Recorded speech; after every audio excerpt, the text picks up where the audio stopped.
Hey, hello everybody. Welcome back to another edition of Rocco Million Live. Today I'm going to be discussing my recent interview with American hero, CIA analyst John Kiriakou. We briefly talked about for-profit imperialism and our for-profit police state in America. We also touched on the willingness of so many people to accept this horrible status quo in America, why they do that, and we also discussed solutions. But as so often happens with these things, time was not a friend, and we ran out of time, so I didn't really get to recap and dot the I's and cross the T's like I would have wanted to. So that's what I'm going to take this time tonight to really, finish that discussion and really draw the links between our for-profit imperialism and our for-profit police state apparatus, and so that everyone can clearly see, the different links that are there. And then I want to talk about again how we as a society so willingly accept this horrible status quo. And of course, as always, we'll talk about the solutions for all this. That's the main point. I always talk about the solutions. So where we left off last week, we established that the war on terror was really a byproduct, a consequence of our war, of our bigger for-profit war on communism. Okay. Our government teamed up with right-wing fundamentalists and extremist groups, oftentimes right-wing religious fundamentalist groups like the Taliban. We teamed up with these right-wing groups worldwide in proxy wars against left-wing socialist and communist groups, because God forbid we get democracy in our workplace. That's what this is really all about. Protecting our for-profit way of life. The ruling class desperately wants to avoid democracy ending up in our economy, democracy ending up in our workplace. And what's up, guys? How's everyone doing tonight?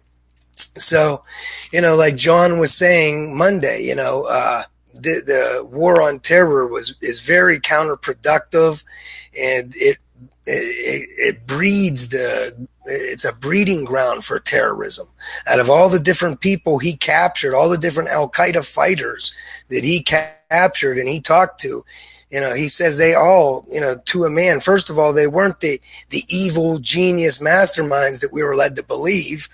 Second of all, they never cared about us until we killed their loved ones. We bombed their villages. We rape their natural resources. We desecrate their holy lands.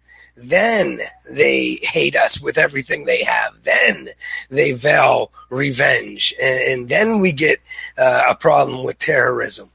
So it's this right-wing lie that they use to make us accept this horrible war on terror. The biggest one is they hate us for our way of life. That's bullshit. They hate us because we destroyed their way of life. Let's not get that twisted.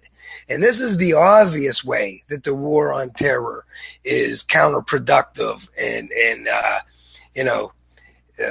not consistent with the general welfare of society. The not so obvious way is the relationship that our for-profit imperialism has with our for-profit police state apparatus, domestically. Our foreign policy, our for-profit foreign policy seems to lead to drug trafficking. We team up with these right-wing groups and we turn a blind eye to the drug trafficking, so that we can raise money off the books without congressional approval for these proxy wars, these clandestine proxy wars and operations, so, and then as a consequence of that, we have drug epidemics in America. Whether you're talking about the when we got into the proxy war in South America, and America teamed up with the right-wing Contras against the left-wing Sandinista government in Nicaragua, we end up with the cocaine epidemic in America. and tons of devastation, the crack epidemic. And then that's followed by even more draconian drug laws, even more police terror on the people. And we see a whole destruction of whole communities, whole generations of people destroyed, families destroyed, fathers locked up, all from the drug war and our for-profit imperialism. This is the blowback we get, and not just that, and in other ways as well. So think about that. We're going in a for-profit war, in a proxy war. We empower right-wing groups in proxy wars worldwide against leftist movements. All right, then we help them and turn a blind eye to drug trafficking and human rights violations. That leads to drug epidemics in the states, followed by more draconian drug laws and more police terror. And then you start to see how our for-profit imperialism funnels and funds our for-profit police state apparatus with an unending supply of labor for the prison industrial complex. It supplies with an supply of victims for policing for profit. And don't forget, the war on drugs is never about public safety. Just about every illegal drug has a legal synthetic counterpart on the for-profit healthcare side. And they're always more addictive and more toxic than the illegal drug to begin with. So it has nothing to do with public safety. It's all about profits and control. All right. It has the added bonus of also destroying the competition. Like these drugs would cut into so many different corporate profits across the board. You take a drug like marijuana, it cuts into, big pharma's profits. It cuts into, big oil profits. It cuts into textiles, all of these different profits. Market share would be lost. And so, this is the main reason and the main driver behind these different for-profit wars. It's all about profit. It's in the name, for-profit wars. So, our for-profit policy, it feeds our domestic police state. And don't forget, our military is already militarized. All right. Not only does our military get merchandise and weapons and gear from the military, but our military actually cross trains with the police. So, we get police training with the military, and that's really bad because you start to get police seeing, civilian populations as enemy combatants instead of Americans with civil liberties and due process rights. And so you end up getting police with the attitude of win by attrition, war by attrition, and the ends justify the means. And it's all about, achieving their mission. And they don't see the American people as, people, as citizens with rights. They see us as enemy combatants. So with that attitude, it's no surprise when you hear Chris Hedges describe the absurdity of, counterterrorism night raids in Afghanistan that look identical to police night raids in Brooklyn over nonviolent crimes.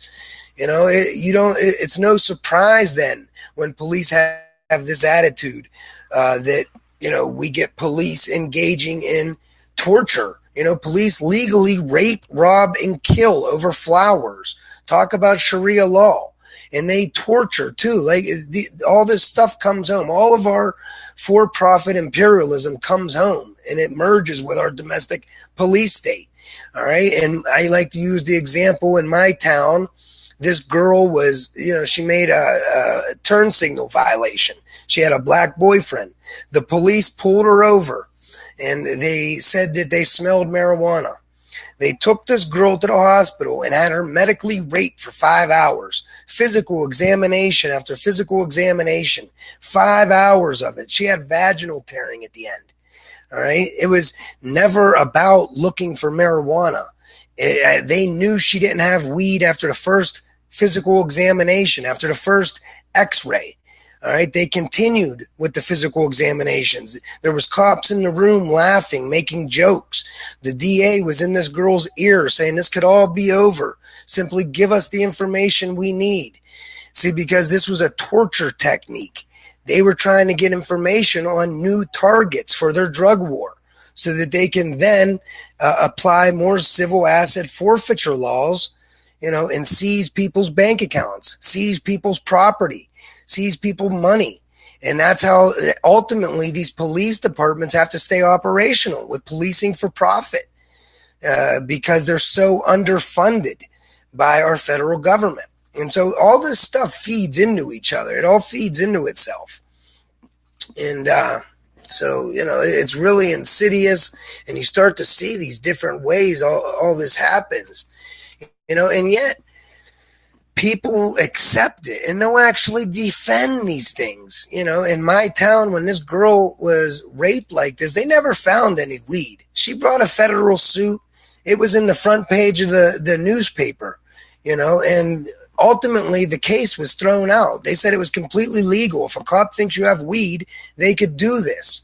And people had to become indifferent. People have to become indifferent to all this different human suffering throughout our society, or else they can end up losing their social status and ending up one of these victims if they speak out, if they're too radical, if they step out of line.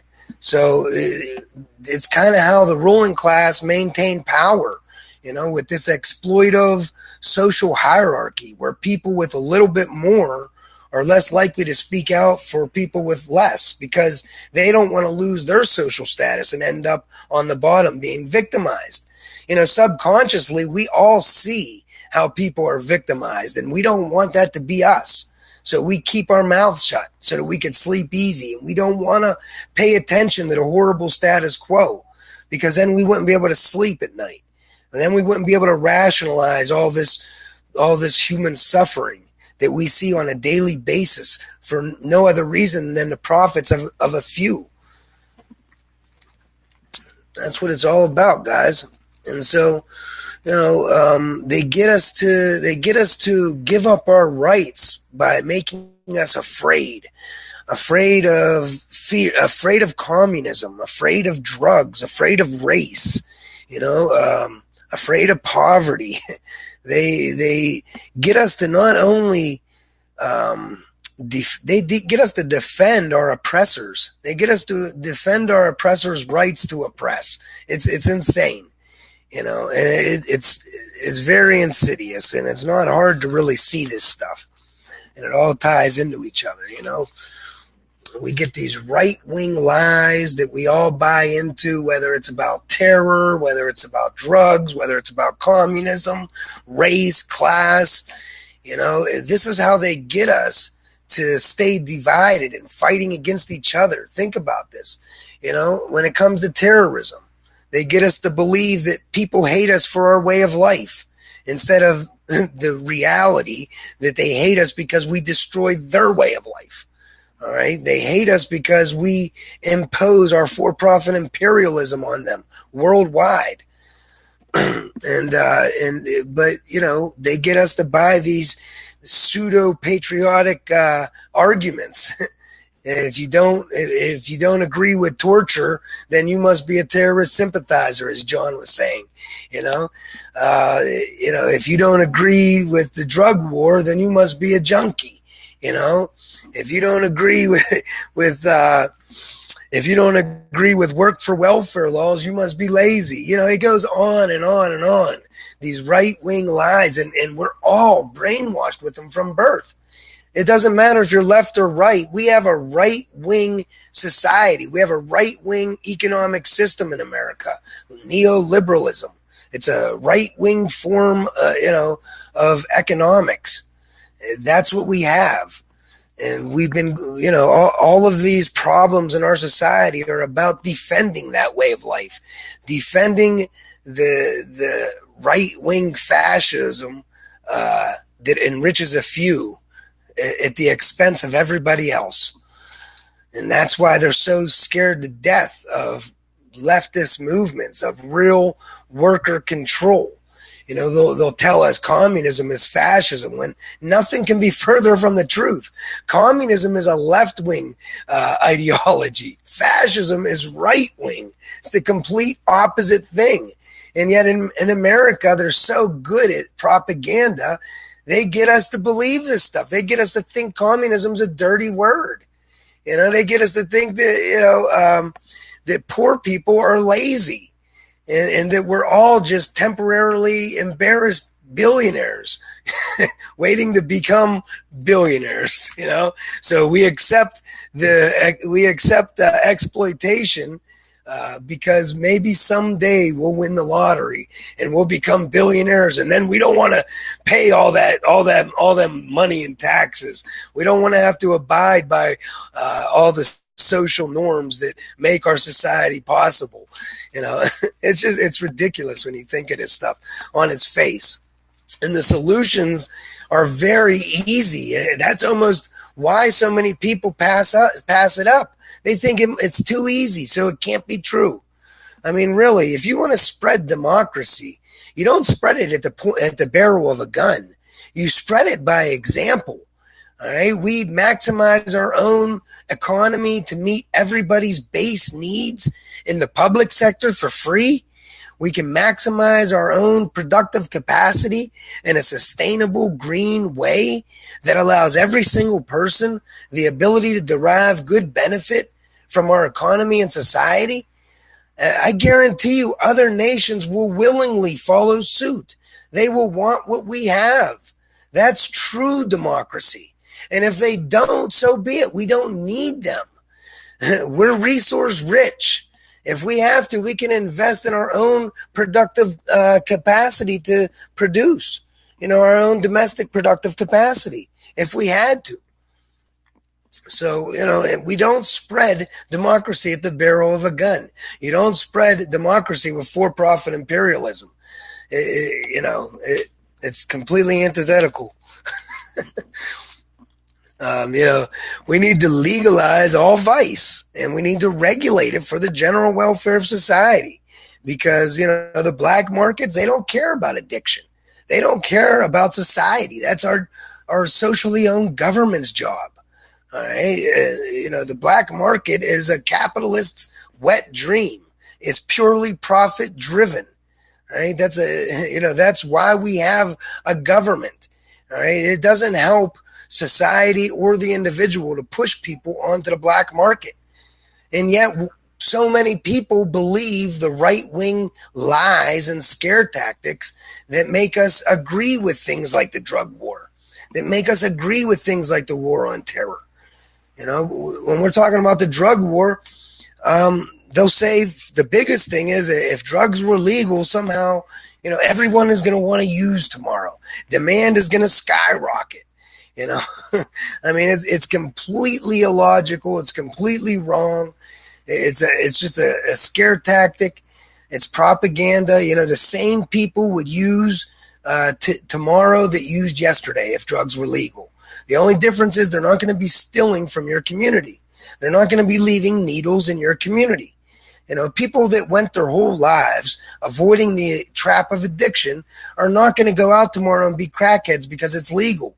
It doesn't work like that. All right. People become addicted.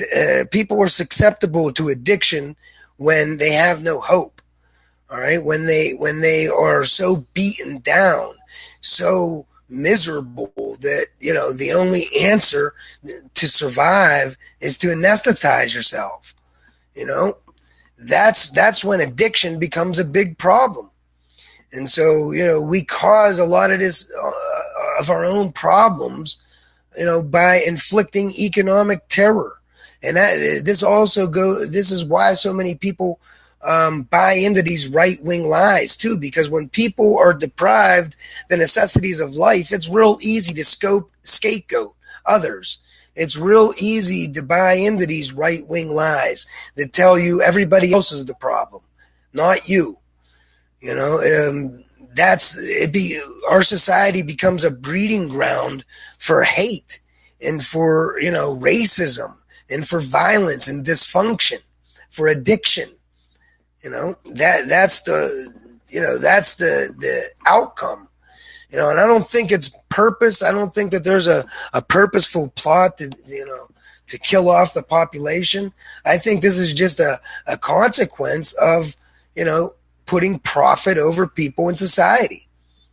People, when you put profit over people in society, quite naturally, people are going to lose their humanity.